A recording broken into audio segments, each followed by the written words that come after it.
Okay guys, welcome to the Ed Shed to see continuation of things. Now, what I'm going to try to do today is clean these up.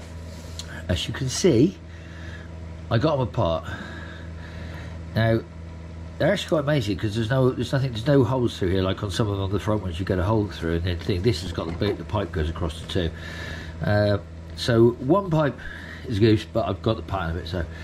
And it seems like one side's better than the other. This one was a lot harder to get out. That was easy. These came out really easy. That one came out without too much of a fuss. I'd obviously put quite a bit of pressure on it, but there you can see the difference in the seal. That one's got an external seal. It's got a lip on it, right? And that one's got an internal seal because you see the lips. That one's a bit more of a tricky one to get in because you've got to put the seal in, then put the piston through the seal, and then get it down through. So that's my little job for the moment. Then I can put them back together. Then I can hopefully graunch the discs. I'm gonna measure it. I'm gonna put a spacer behind the disc because it's really difficult to get shims onto here. I have got some, but I'm thinking that if I space the disc forward, I think it's going to make a lot of difference. I mean, at the end of the day, you know, this is just sort of the stuff to set it up, get the track. For the mileage, whatever. I'm just going to get it get as close as I can. So that's that. Now, I've obviously got my £1 brake cleaner, a couple of little brushes. I'm probably just going to give them a bit of a scrub up, and then possibly when I put them together, they will go.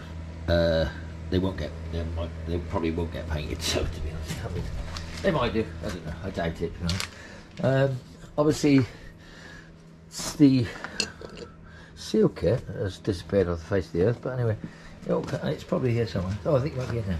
So yeah, so seal kit, pistons we've got, and they're the same, and the rubber, that's just the thing. But I also found an earlier set of rubbers with the external seal in amongst all my seals, which I took out. I've got an awful lot of this sort of stuff. Obviously that's part of it, but you see here I've got stuff going back to the millenniums, really, of seals and brake calipers and oh god. So I've got plenty of. I have a pair. I've got enough to do it anyway. Some have perished, but I've got enough to do it. So that's it. So from that point of view, the next time you might see it, I mean, it'll be hopefully. Be starting to maybe put together. What I might do is I might show you one. Right, okay, so that's the difficult ones where you've got to put the seal in first and then feed the piston through the dust seal, and it locks in, and the piston then clips onto the outer seal, and then as it pulls out it keeps the crap out. But it's a bit of a fiddly one. But fortunately they both went in without too much of a fight. So that's those two. Now onwards, forever onwards, the next two. I can't find at the moment where I put the seals down, so they are actually the same. They're the same. So I'm just going to look round. So I've got them out in the night, but things just tend to disappear in here quite easily. So we're going to say that there you go. That's the rears coming together. I've got to make the brake push. You can see once that one, so that's it. Yeah. So onwards. Next job is to get that seal kit found for the other side. So we'll talk to you soon. Bye.